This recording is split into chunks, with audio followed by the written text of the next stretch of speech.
Pour la plupart d'entre nous, les 7 à 77 ans, c'est en lisant Tintin au Tibet qu'on a entendu parler pour la première fois du Yéti, de l'abominable homme des neiges. Le Yéti semble occuper une place privilégiée dans ce qu'on pourrait appeler la galerie des monstres terrestres. Il se situerait quelque part entre l'homme et les grands singes. Aux yeux de certains, ce serait une sorte de chaînon manquant. Il y a également le célèbre Sasquatch, ou Bigfoot, un autre présumé homme-singe, des plus furtifs lui aussi, que l'on aperçoit encore sporadiquement, surtout dans les régions montagneuses de la côte ouest américaine, et même dans plusieurs États à l'est. Les vampires, les loups-garous, les autres manifestations encore plus étranges, voire invraisemblables, sont-ils le fruit d'imaginations débridées, dignes des illustrations de Jérôme Bosch, ou existent-ils vraiment ? Le Yéti est indissociable des mythes et des légendes des Népalais. Desmond Doig, en compagnie de Sir Edmund Hillary, le premier homme à avoir vaincu l'Everest, a monté une très importante expédition. Il a constaté que les Sherpas en faisaient une description particulièrement détaillée. Les Sherpas le décrivent comme ayant la tête poilue, les oreilles assez pointues et le museau aplati. Il est poilu, il a la poitrine et le ventre lisses, et sa face ressemble à celle d'un humain. Il a très mauvais caractère, très mauvais, et on dit qu'il éventre ses victimes humaines s'il en a l'occasion. L'expédition de Desmond Doig a conclu que le Yéti n'était qu'un fantasme oriental, mais en rétrospective, il croit avoir eu tort. Je crains que notre expédition n'ait été un superbe gâchis. Tout Yéti, digne de ce nom, devait se tenir à très bonne distance de nous. Nous étions accompagnés de 600 porteurs et de 200 Sherpas, et nous étions une quarantaine vêtus de superbes anoraks aux couleurs vives. Nos tentes étaient très colorées également. Notre odeur, notre apparence étaient différentes. Notre comportement détonnait par rapport aux coutumes locales, et l'odeur de notre cuisine a dû horrifier tout ce qui se trouvait à portée de nez. Rien d'étonnant donc à ce que notre expédition ait conclu, assez tristement d'ailleurs, que Yéti n'existe pas.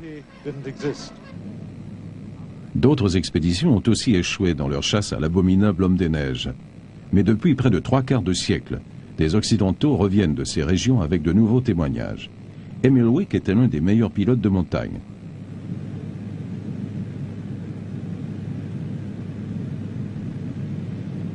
Il y a une vingtaine d'années, il a emmené un groupe de touristes japonais survoler la région de Kumchung-junga. J'ai aperçu, à flanc de colline, des pistes comme je n'en avais jamais vu auparavant. Je suis descendu et je les ai survolées en avion, cherchant à apercevoir un bout de papier, une canette vide, un mégot de cigarette, enfin, un indice quelconque. Mais il n'y avait absolument rien, rien d'autre que ces pistes. 4 de ces pistes se dirigeaient vers Chamlung, vers le nord. J'ai voulu les suivre, mais la dame qui était assise à ma droite m'a dit « Commandant, je regrette, mais nous vous payons pour survoler Kanchenjunga, pas pour vous laisser voler là où cela vous plaît. » Des témoignages, même de personnes crédibles et présumées dignes de foi, comme Sir Edmund Hillary, qui a fait la première ascension documentée de l'Everest, eh bien, ce ne sont malheureusement que des témoignages. Pour convaincre, il faut absolument des preuves tangibles. À défaut d'une capture ou d'un cadavre de Yéti, ce qui constituerait des preuves incontournables, on peut toujours commencer par des photos. En 1951, Eric Shipton et le docteur Michael Ward ont pris les premières photos d'empreintes de pied à la frontière du Tibet. Aucun doute possible. Ces empreintes étaient différentes de tout ce qu'Eric Shipton et moi avions vu ou imaginé jusque-là.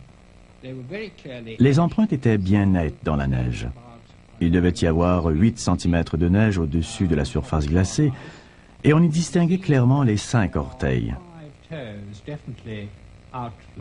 Le gros orteil ici, le deuxième, le troisième, le quatrième et le petit orteil là. On voit que le contour de l'empreinte est bien net. Et ici, au niveau du talon, on a dû appliquer un poids considérable, ce qui m'incite à croire que l'animal posait d'abord le talon au sol en marchant. Les empreintes ont une longueur d'une trentaine de centimètres et une largeur de 12 à 15 centimètres. Je ne pense pas qu'il s'agisse d'une méprise de piste d'autres animaux.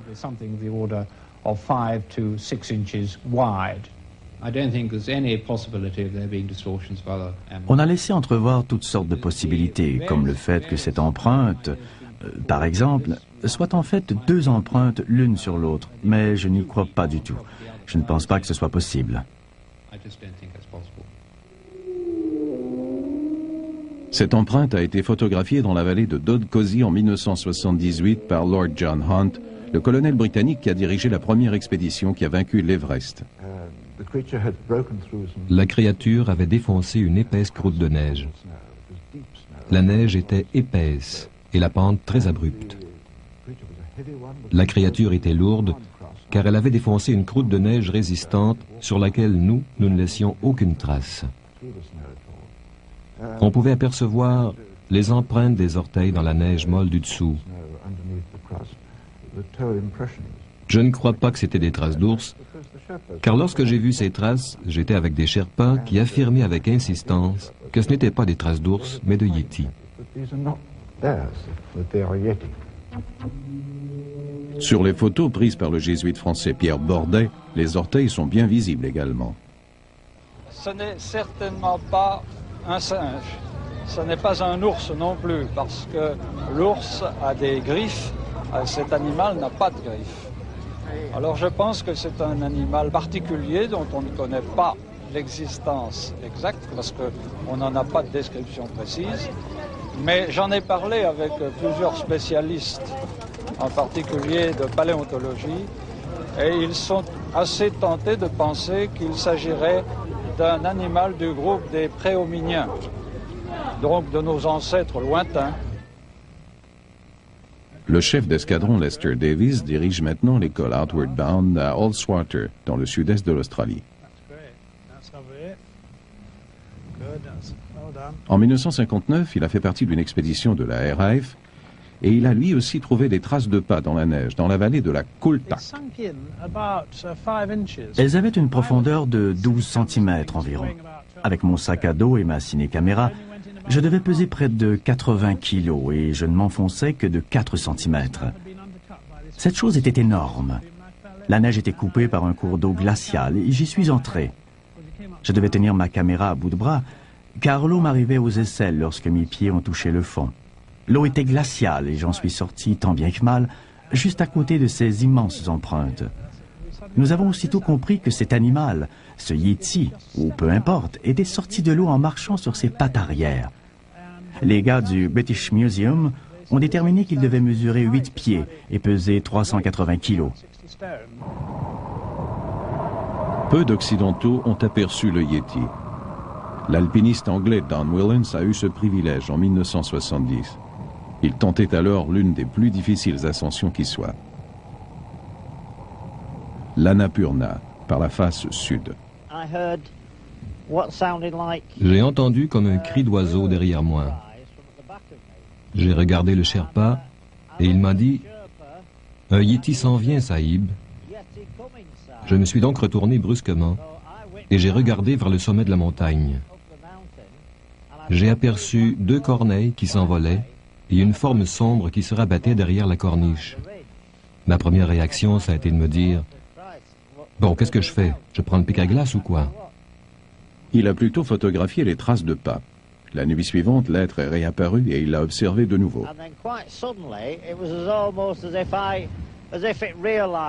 Soudain, on aurait dit qu'il venait de se rendre compte qu'on l'observait en quelque sorte. Il est parti à toute vitesse et il a franchi toute la pente. Il a dû parcourir un demi-mille en diagonale vers le bas. Il se dirigeait de toute évidence vers quelques rochers qui affleuraient et il a disparu dans l'ombre des pierres. Je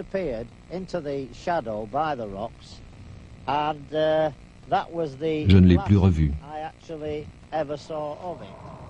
Alors, peut-on conclure à l'existence du Yéti ou de l'abominable homme des neiges? Nous avons posé la question à notre spécialiste qui enseigne l'étude de la parapsychologie ou de ces phénomènes que l'on regroupe sous le vocable de psy, Louis Bélanger. L'abominable homme des neiges qui circule sur les neiges, on en a des traces, c'est la seule chose dont on est sûr, c'est la neige.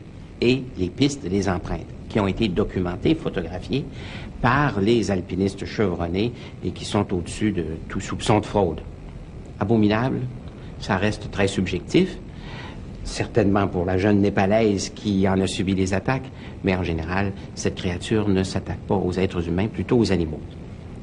Homme, ça c'est important dans notre recherche, est-ce que c'est un être humain?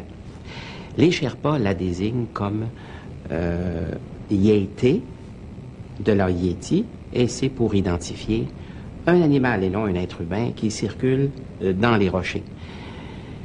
Alors, à la recherche d'une preuve physique, on aurait peut-être le fameux scalp porté par le chef du village, mais après étude, on s'est aperçu qu'il s'agissait de poils et de peau de chèvre népalaise. De sorte que, finalement, on a des indices intéressants, mais pas de preuve absolue de l'existence du Yéti. Yété ou Yéti pour les Népalais, Yeren pour les Chinois et Megwu ou Tremong pour les Tibétains. L'ensemble des observations qu'on a recueillies jusqu'ici nous permet tout de même d'en avoir une idée assez précise. Le Yéti serait un colosse, qu'on dit mi-homme, mi-singe, d'une taille de 2 mètres. Il serait couvert de poils bruns, il vivrait non pas dans la neige comme on le dit, mais dans les forêts très denses du Népal, une région difficile d'accès, à 4000 mètres d'altitude. D'ailleurs, d'autres zones montagneuses abriteraient elles aussi cet être maintenant légendaire, aux yeux brillants et aux pieds énormes, qu'on appelle Almasti dans le Caucase, Alma en Mongolie, et justement Bigfoot ou Sasquatch sur la côte ouest américaine. Dans la chaîne côtière du Pacifique, dans l'État de Washington, l'agent Ken Cooper de la police du comté de Rockingham, un chasseur d'expérience, était au volant lorsqu'il a entendu un bruit étrange. Je roulais vers le nord sur cette route, ici, et j'ai entendu une sorte de cri qui provenait de là, derrière. Et pendant tout le trajet, il a continué de crier. Toute la population du comté de Rockingham a pu l'entendre car je l'ai fait jouer dans le haut-parleur de l'autopatrouille. Le bruit que faisait cette créature a été enregistré par cet appareil.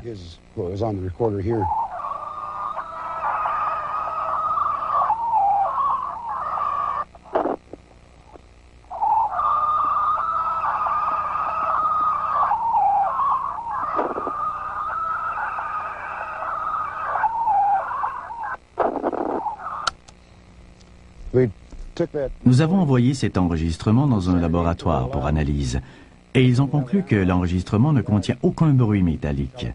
Cela ne provient donc pas d'une machine quelconque. Ils ont affirmé que personne n'a les cordes vocales assez souples pour émettre simultanément les sons aigus et graves, comme ceux qui provenaient de cette chose.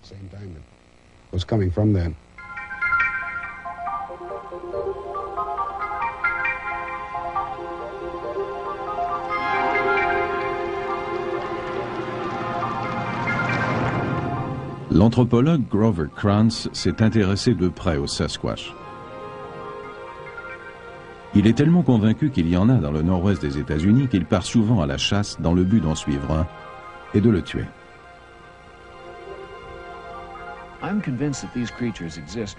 Je suis convaincu de l'existence de ces créatures pour plusieurs raisons. D'abord, et c'est peut-être la principale à mes yeux, une étude minutieuse des empreintes m'a convaincu que dans certains cas au moins, elles ne pouvaient avoir été fabriquées. Mais en outre, il y a toutes ces observations faites par des personnes irréprochables, d'une probité exemplaire. Les observations qui paraissent incontestables se comptent maintenant par centaines, du moins celles que je connais. Il doit y en avoir des milliers, en fait.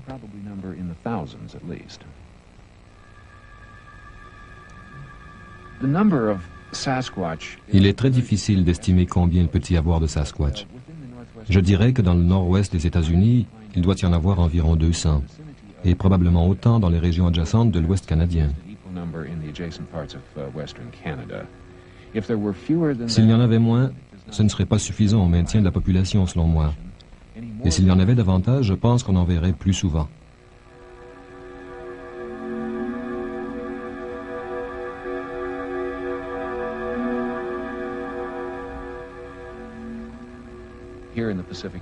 Ici, dans le nord-ouest, sur la côte du Pacifique, il y a des milliers de kilomètres de territoires vides et inhabités. Il n'y passe presque personne, et il est vraisemblable qu'un être comme le Sasquatch puisse y vivre et qu'on n'en aperçoive qu'à l'occasion. Il n'y a rien d'étonnant non plus au fait que l'on n'ait jamais retrouvé de cadavre. Mais c'est plutôt Bob Kimlin et son ami Roger Patterson qui se sont retrouvés face à face avec une énorme créature poilue pendant une excursion à Bluff Creek dans le nord de la Californie. Et cela alors qu'ils avaient avec eux une cinécaméra chargée. Au détour d'un virage, nous nous sommes retrouvés devant une grande créature poilue de forme humanoïde. Elle devait mesurer de 6 à 7 pieds. Elle nous a regardés pendant quelques secondes, puis elle a fait demi-tour et s'est éloignée lentement. Le sol était un peu calcaire et elle y a laissé de bonnes empreintes.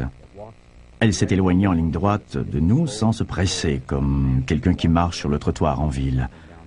Elle ne s'est jamais mise à courir. Il semble bien qu'il s'agissait d'une femelle, car elle semblait avoir des glandes mammaires. Elle semblait très souple, ses mouvements étaient très fluides, et elle était très musclée. Dans l'ensemble, on aurait dit un énorme être humain très poilu. Que penser de ce film? Et d'abord, est-il authentique? Nous avons posé la question à un paléontologue amateur qui s'intéresse tout particulièrement aux techniques de prise d'empreintes par moulage de plâtre, le Québécois Yvon Leclerc. On a un film qui a fait parler beaucoup, le film Flou. Maintenant, ce film-là, d'après les analyses que j'en ai vues, ça passait à peu près tous les tests, sinon tous les tests, comme étant un film authentique. Et l'animal, entre guillemets, qu'on voit sur le film, serait une femelle. Ce qu'on connaît vraiment de scientifique, on connaît très peu de choses, malheureusement, pour le public. Moi, que ça se peut ou ça se peut pas, ça me dérange pas. Je regarde les faits et je me dis, en science, il faut prouver. Okay? Donc, à partir de là, moi, je pense que le devoir des scientifiques, c'est d'aller voir, sans préjuger aucun. Bon. Face au public aussi, qui je dois croire? Le docteur en biologie qui dit ça se peut pas parce que ça fait pas son affaire, ou celui qui a étudié le dossier, comme le docteur Krams, puisque les gens ne savent pas très souvent, c'est qu'il y a des scientifiques aussi sérieux qui ont étudié les dossiers. Donc, je pense à l'anthropologue Krams de l'Université de Washington, qui lui n'y croyait pas du tout. Et après avoir étudié 1089 empreintes, dit, oups, il y a des faits sérieux. C'est l'analyse comparative méticuleuse de ces empreintes qui a convaincu l'anthropologue Grover Krantz. Les preuves qui sont de loin les plus convaincantes, ce sont ces moulages de plâtre des empreintes que je possède. Je vais vous en montrer quelques-uns. En voici un qui a été fabriqué tout de suite après que Roger Patterson ait tourné son film dans le nord de la Californie. L'empreinte ne résulte pas seulement de l'enfoncement du pied dans le sol. En avançant, le pied a soulevé un peu de terre au centre, ce qui nous indique qu'il s'agissait d'un pied souple. Un pied fabriqué n'aurait pas pu laisser une telle empreinte. Cette autre trace est encore plus convaincante. Cette empreinte de 17 pouces a été prélevée dans le nord-est de l'État de Washington. Il s'agissait de toute évidence d'un individu infirme. Voici 2 empreintes de cet individu vues du dessous. On voit que le pied droit est infirme. On remarque surtout ces 2 bosses à l'extérieur du pied qui correspondent à un espacement des os. S'il s'agissait d'un pied humain gigantesque ou d'un pied fabriqué dans le genre de celui-ci, ces bosses seraient plus éloignées, plus près du talon. Cet écart nous indique qu'il s'agit d'un pied dont l'articulation est différente. Le talon est plus long et la partie antérieure plus courte. Exactement ce qu'il faudrait pour soutenir un animal de 800 livres. L'éleveur Grover Kiggins et sa fille Millie ont pu voir que Bigfoot a une enjambée qui correspond à la taille de ses pieds. Ils étaient sur leur terre, dans l'Oregon, lorsqu'ils ont aperçu des traces de pas. Nous les avons mesurés. Higgins et sa fille Millie ont pu voir que Bigfoot a une enjambée qui correspond à la taille de ses pieds. Ils étaient sur leur terre, dans l'Oregon, lorsqu'ils ont aperçu des traces de pas. Nous les avons mesurés. Papa avait un ruban à mesurer avec lui. Il a monté la pente d'une enjambée que nous avons mesurée à 77 pouces et demi. C'est tout un pas. Puis il est descendu et il s'est arrêté au bord de la route. Il est entré dans les broussailles et dans le bois. Il avait une enjambée de 7 pieds lorsqu'il est entré ici. et je l'ai suivi pendant un certain temps. Mais j'ai décidé qu'il valait mieux ne pas m'aventurer plus loin pour voir ce qui avait laissé ces empreintes. À un endroit, il a dû franchir une clôture. Il l'a enjambée comme s'il n'y avait rien. J'ai dû me faufiler en dessous. Je pense que Bigfoot est un animal que nous connaissons déjà d'après les fossiles. En voici un spécimen. Il s'agit d'un moulage de plâtre d'une mâchoire inférieure de ce qu'on a appelé les gigantopithèques. Ces êtres vivaient en Chine il y a entre 500 000 et 1 million d'années, et je vais faire une comparaison avec les gorilles. Voici un plâtre d'un crâne de gorille. Cela vous donne une idée de la taille de cette chose. Cet animal devait peser plus de 180 kilos. Jetons un coup d'œil à la mâchoire inférieure. La partie la plus intéressante, c'est le dessous. C'est là que l'on voit le mieux la différence. Chez le gorille, les deux côtés de la mâchoire s'écartent très peu vers l'arrière parce que le cou du gorille est très loin derrière la tête. Pour que le cou puisse se déplacer vers l'avant, il faudrait agrandir l'écartement de la mâchoire pour lui faire de la place. Chez le gigantopithèque, l'angle d'écartement de la mâchoire est beaucoup plus grand et la seule raison évidente, c'est que le cou y passe. Cela signifie donc que la tête est placée directement au-dessus du tronc au lieu d'avancer vers l'avant. On peut donc présumer raisonnablement que cet animal était un bipède et marchait debout. Il a perdu en fin de compte que le gigantopithèque était un bipède qui se tenait droit debout, devait mesurer environ 2,50 m, peser 350 kg et sans doute être couvert de poils. Il vivait à une époque trop précoce pour avoir une activité culturelle et n'était probablement pas plus intelligent qu'un grand singe. Et c'est évidemment conforme en tout point à la description du Sasquatch qui vit aujourd'hui. Mais ce n'est qu'une hypothèse, parmi d'autres beaucoup plus radicales notamment. Oui, Bélanger. Les empreintes et le film de Patterson sont au centre d'une controverse. Dans les milieux sceptiques circule l'histoire du bûcheron qui aurait fabriqué de ses mains des grands pieds de Sasquatch de 17 pouces de long et qu'il aurait utilisé autour du mont St. Helens. Lui-même, Mullins prétend que c'est grâce à sa mise en scène que serait née toute cette légende autour du Sasquatch.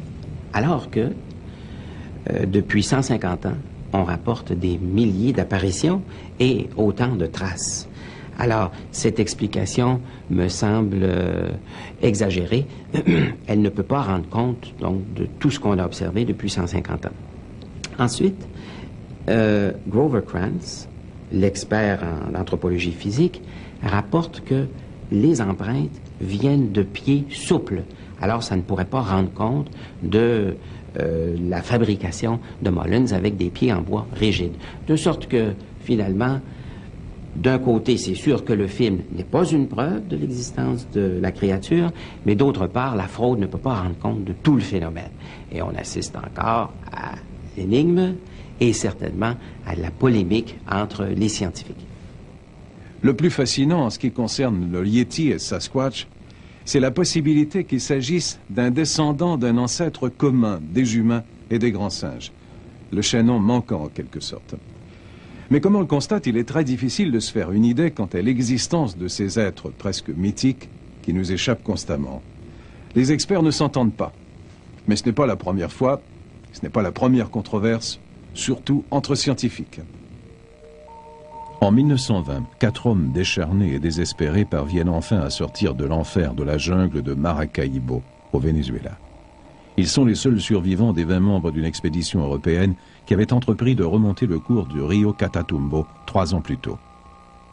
Tous les autres sont morts, victimes de la fièvre ou des flèches empoisonnées des Amérindiens mataloniers.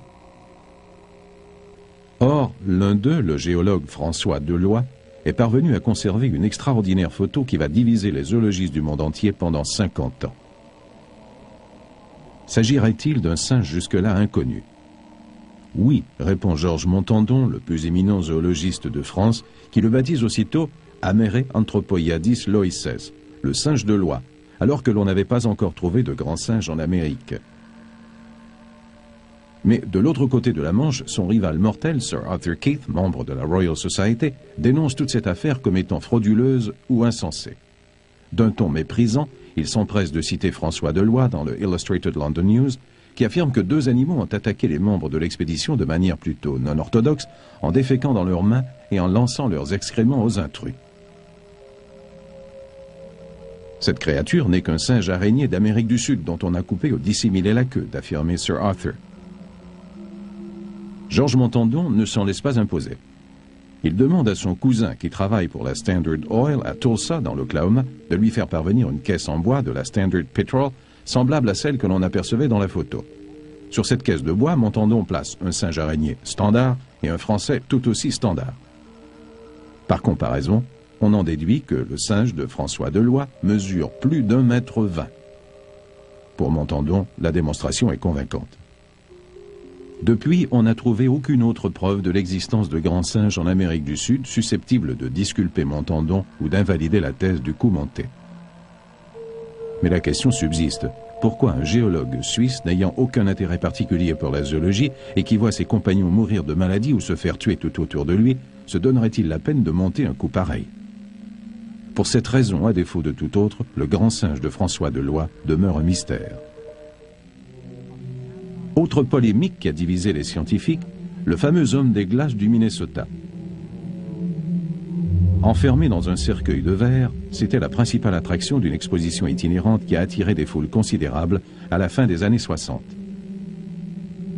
Le conservateur du corps, Frank Hansen, a prétendu qu'on l'avait trouvé dans les eaux de fonte d'un glacier au large de la Sibérie, dans la mer d'Okhotsk. Pour les fins de l'exposition, on avait enlevé avec peine une bonne partie de la glace sur le corps. Le zoologiste Bernard Rövelman se spécialise à la recherche. Par un heureux hasard, il se trouvait aux États-Unis lorsqu'on a annoncé la nouvelle de la découverte de l'homme des glaces.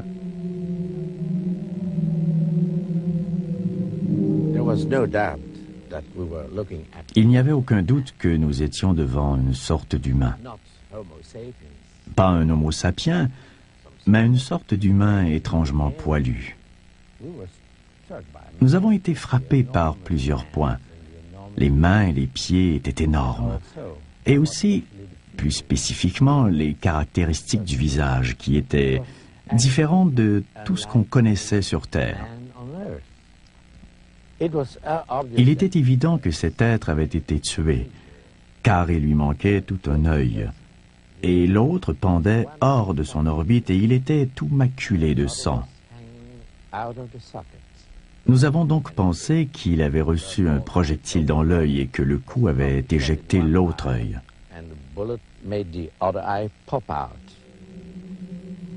Au début, Rövelman s'attendait à une fumisterie, mais il a finalement été convaincu de l'authenticité de l'homme des glaces. En l'apercevant, on se disait qu'il était possible que ce soit un faux, un mannequin en caoutchouc ou Dieu sait quoi. Tout ce qu'on peut faire gober aux journalistes lorsqu'on affirme avoir vu quelque chose. Mais nous l'avons examiné pendant 3 jours, très attentivement. Et je vous assure que nous étions très méfiants au début. Mais au bout d'un moment, nos soupçons se sont envolés. Non, il n'y a aucun doute à mes yeux que j'ai examiné un homme de Néandertal, un survivant de l'époque des Néandertaliens. L'expertise de Bernard Rövelman a fait le tour du monde. Il affirmait que le cadavre fraîchement gelé était un homme de Néandertal, notre plus proche cousin ou ancêtre connu, une espèce que l'on croyait éteinte depuis 40 000 ans.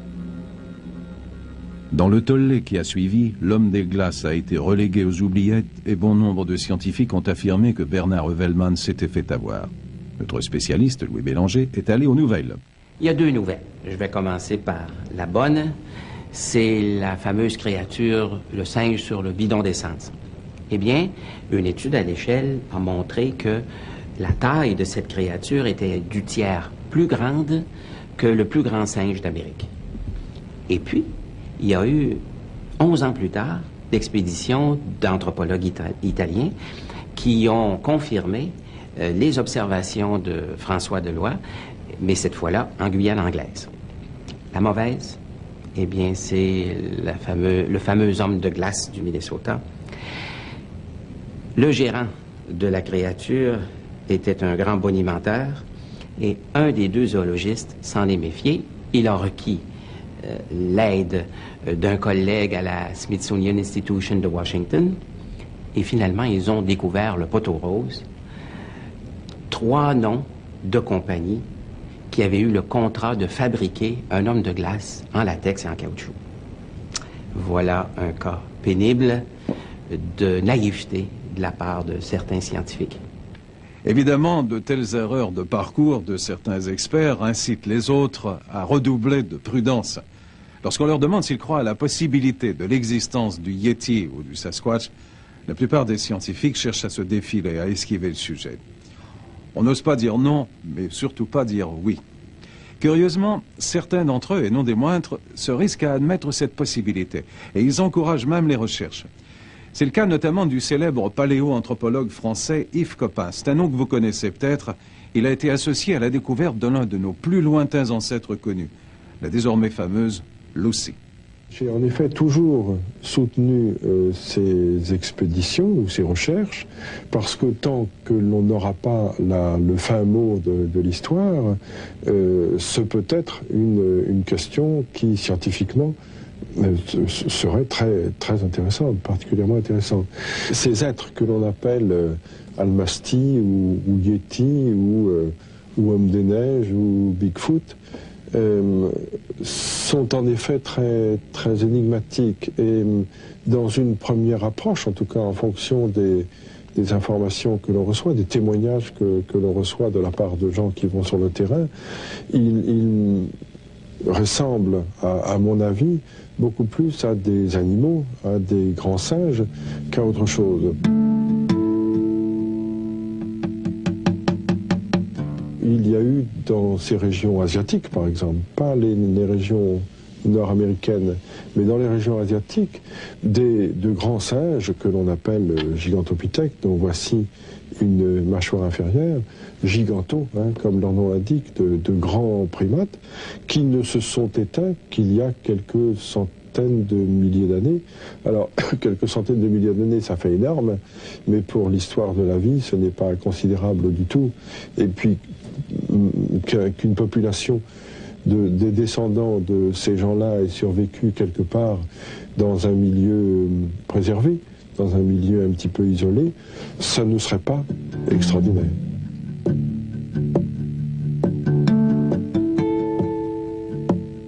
Je ne crois pas du tout, par contre, qu'il y ait un rapport, quel qu'il soit, avec l'homme de Néandertal.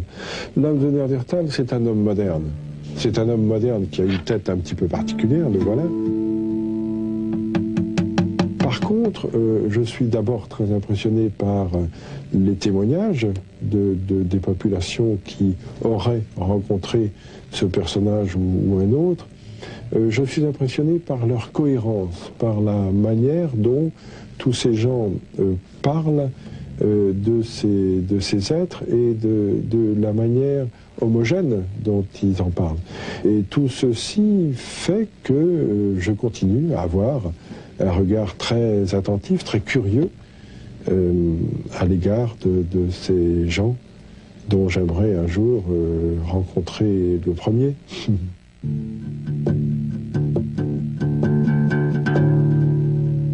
Aurons-nous un jour le fin mot de l'histoire? La démarcation entre les faits et la légende semble très ténue. Voyons donc un autre cas où la légende semble tellement dominante qu'on n'y discerne plus aucun fondement. Les vampires. La plupart d'entre nous n'y croient pas. Et pourtant, il n'y a pas si longtemps, à Highgate, près de Londres, les médias ont fait écho à un événement où la réalité semblait dépasser la fiction. L'événement est survenu en 1967, lorsque deux étudiantes pressées de rentrer chez elles ont emprunté un raccourci qui passait par le cimetière de Highgate. Malgré l'ambiance lugubre, Molly et Jane plaisantent avec insouciance. Elles sont alors loin de se douter qu'elles n'oublieront jamais cette froide nuit d'octobre.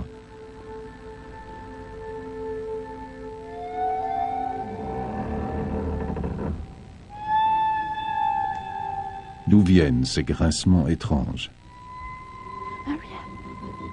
Soudain, le cimetière leur semble hostile et Jane prend peur. Affolées, les deux jeunes filles courent vers le portail. Quand soudain...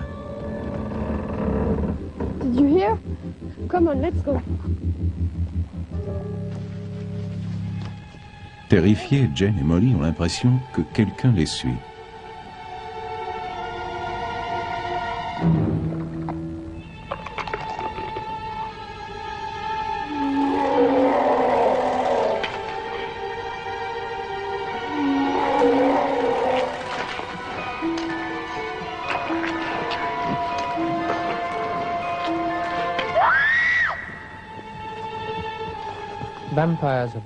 Les vampires ont toujours été parmi nous. Quand je parle de vampires, je parle du phénomène que l'Église décrit depuis des siècles. Une entité démoniaque qui possède des qualités de prédateur et qui aspire les forces vitales des gens, des êtres vivants, pour provoquer leur destruction et leur mort. L'horrible rencontre qu'ont fait Jane et Molly a défrayé la chronique. Peu de temps après, on rapporte d'autres phénomènes incompréhensibles dans le cimetière. Alerté, le révérend Sean Manchester se rend sur les lieux.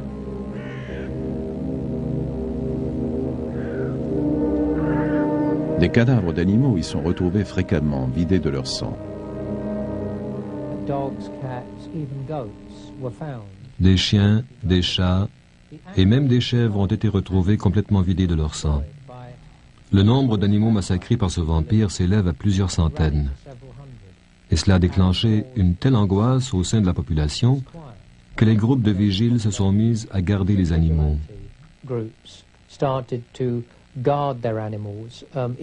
Parfois, ils étaient même armés parce qu'ils étaient très inquiets. Les articles sur les mystérieuses mutilations se multiplient. On commence à parler du vampire de Highgate et certains pensent qu'il y a des victimes humaines.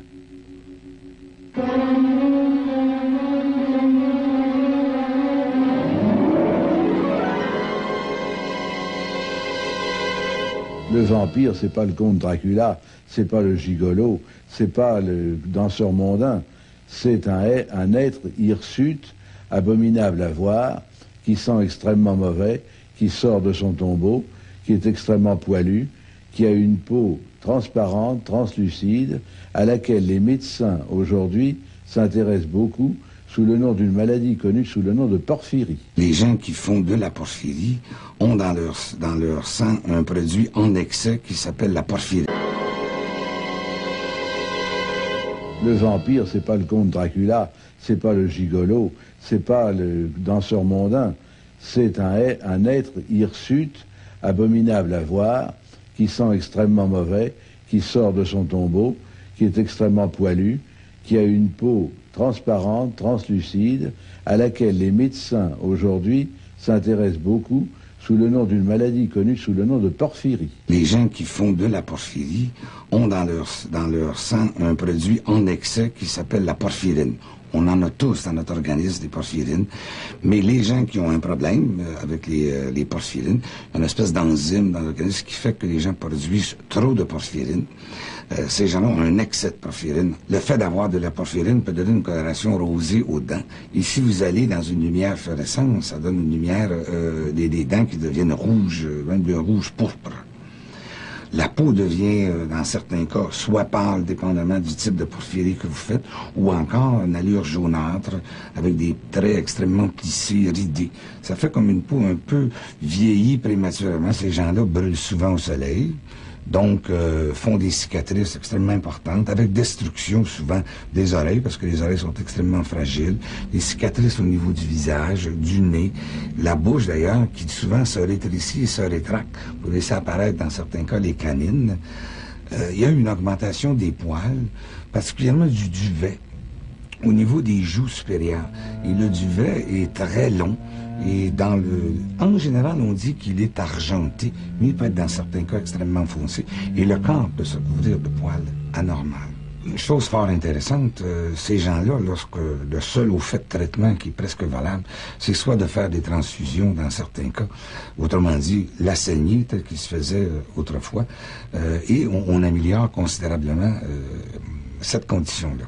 Ce qui a développé deux choses, les gens qui ont eu beaucoup de poils ont inventé l'histoire des loups-garous, et dans l'autre formule, où vous n'avez pas de poils, où les gens ne peuvent pas aller à l'extérieur et ainsi de suite, on a développé l'histoire des vampires, dont l'histoire de Dracula. D'ailleurs, l'histoire de Dracula vient un peu de l'Angleterre. Et si on lit dans l'histoire, il y a des familles en Angleterre, la famille des Stuarts, la famille des Hanover, les rois d'Angleterre, beaucoup de ces gens-là avaient cette maladie-là. Pas celle qui donne des poils, mais l'autre.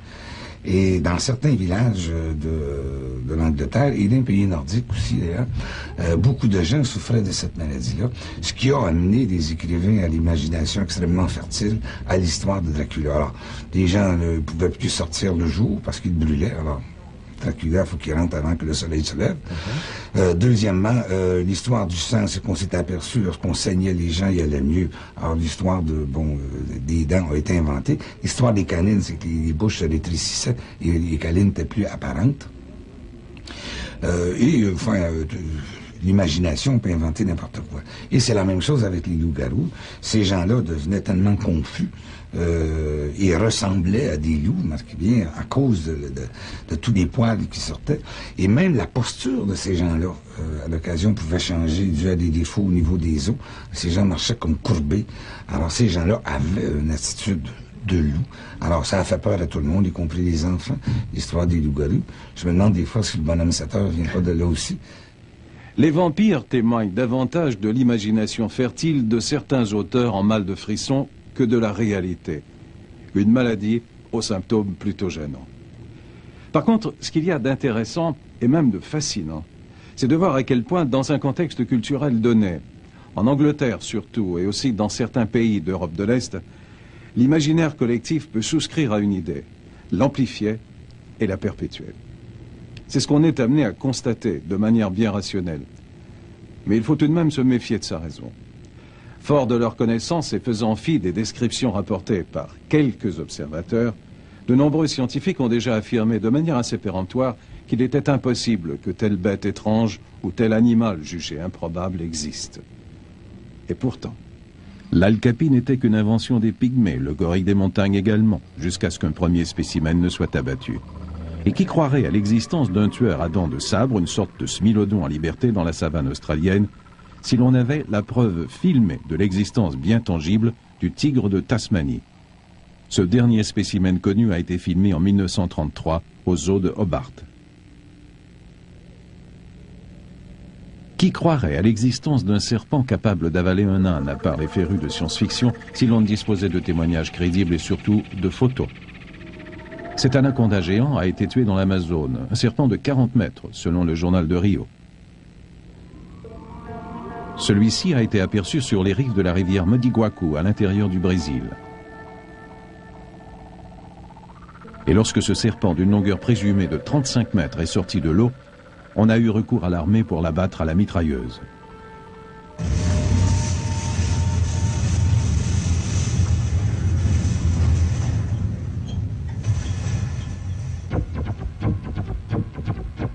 Par contre, le mystère du guépard royal, véritable obsession des chasseurs blancs d'Afrique du Sud, a finalement connu son dénouement. Paul et Lena Bottrell ont vendu tous leurs biens, même leur maison, pour poursuivre cette bête légendaire des plus féroces et à la robe rayée, qui s'apparente davantage à celle du tigre, mais qui vit avec les guépards. Le guépard normal, nous le connaissons depuis 5000 ans, et il n'a pas changé. Kubla Khan en avait 1000 dans ses élevages et plusieurs grands monarques et princes ont fait peindre des toiles et des murales où figuraient des guépards. Et tous ces guépards ressemblaient aux guépards que nous connaissons. Le guépard à la robe tachetée qu'on utilisait pour la chasse et qui n'a pas changé pendant 5000 ans. Or voilà que tout d'un coup, depuis une cinquantaine d'années, on trouve des guépards rayés qui sont très différents. Les Bottrell ont loué un ballon pour poursuivre leurs recherches sans faire de bruit au-dessus de la savane. Ils ont finalement repéré la proie convoitée à la frontière du Mozambique. Finalement, c'est au parc de Kruger que nous avons trouvé un guépard rayé vivant qui était là depuis quelques années, mais que personne n'avait vraiment remarqué. Nous l'avons photographié et filmé. C'est le seul film que l'on connaisse du guépard royal rayé qui court ici en compagnie de guépards tachetés ordinaires.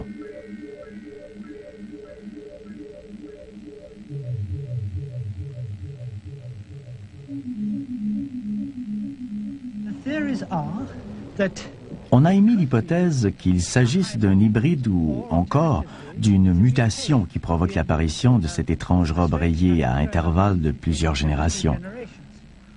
Il pourrait aussi s'agir d'une espèce qui a évité l'homme et qui vit dans une région couvrant la Rhodésie, le Mozambique et l'Afrique du Sud.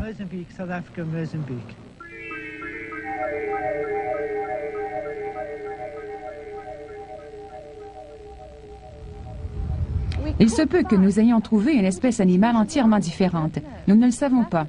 Et cela suffit à nous motiver à poursuivre notre combat. La chasse à une autre espèce exotique et présumée disparue bénéficie du dernier cri de la technologie japonaise. Nous sommes dans le Fiordland, dans le sud-ouest de la Nouvelle-Zélande. Et ces Japonais y cherchent le plus gros oiseau qui ait jamais existé, le mohair. Sa taille dépassait 3,60 m.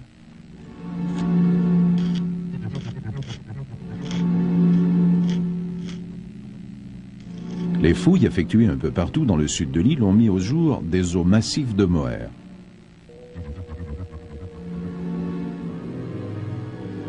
Les squelettes de mohair sont maintenant monnaie courante dans les musées de la Nouvelle-Zélande. Il y avait encore des mohair vivants à la fin du 19e siècle, semble-t-il, s'il faut en croire une certaine Alice Mackenzie, qui a affirmé en avoir vu sur la plage de Martins Bay en 1883.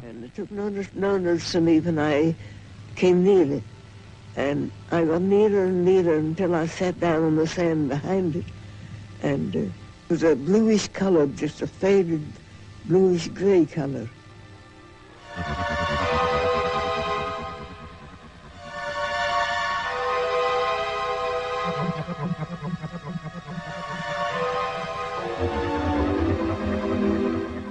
À partir de la structure des os du cou et de la tête, les Japonais ont reconstitué par ordinateur le cri du mohair, que des témoins rapportent avoir entendu récemment.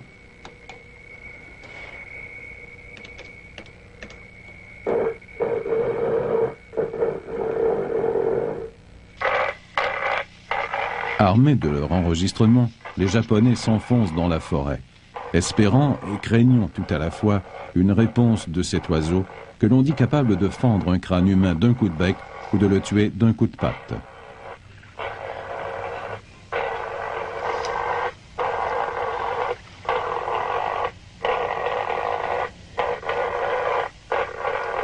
Malheureusement, l'expédition est rentrée bredouille.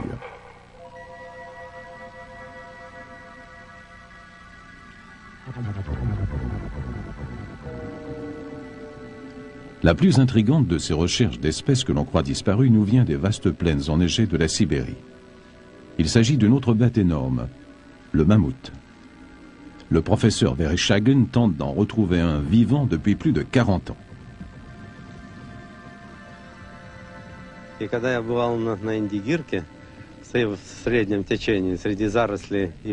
Lorsque je campais au bord de la rivière Gerka, au Yakutia, il me semblait qu'à tout moment, j'allais voir surgir des broussailles la tête d'un gros mammouth avec sa trompe velue et qu'il se dirigerait vers l'une des clairières au milieu des vallons.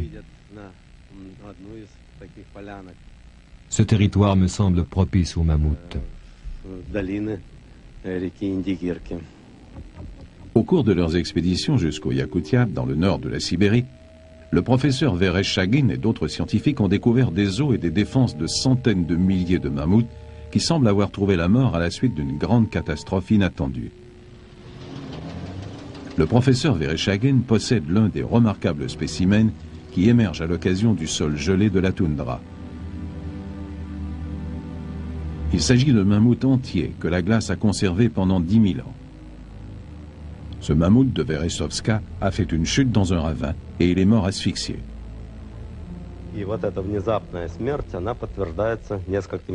Il a subi une fracture du pelvis et dans sa gueule on a trouvé de la nourriture qu'il n'a pas eu le temps d'avaler, de l'herbe qu'il n'a même pas eu le temps de mastiquer.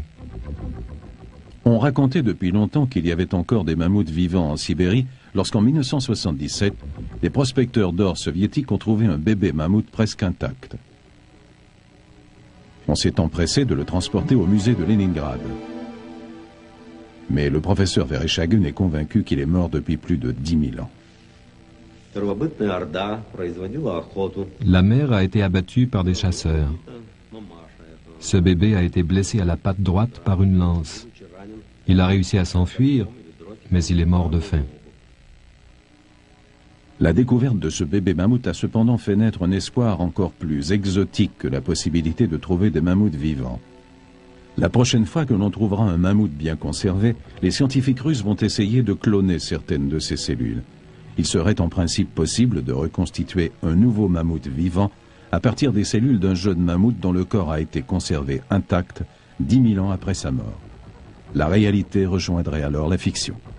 Il faut être bien audacieux pour affirmer que le Yéti, Sasquatch et bien d'autres êtres étranges et furtifs aperçus ça et là n'existent pas.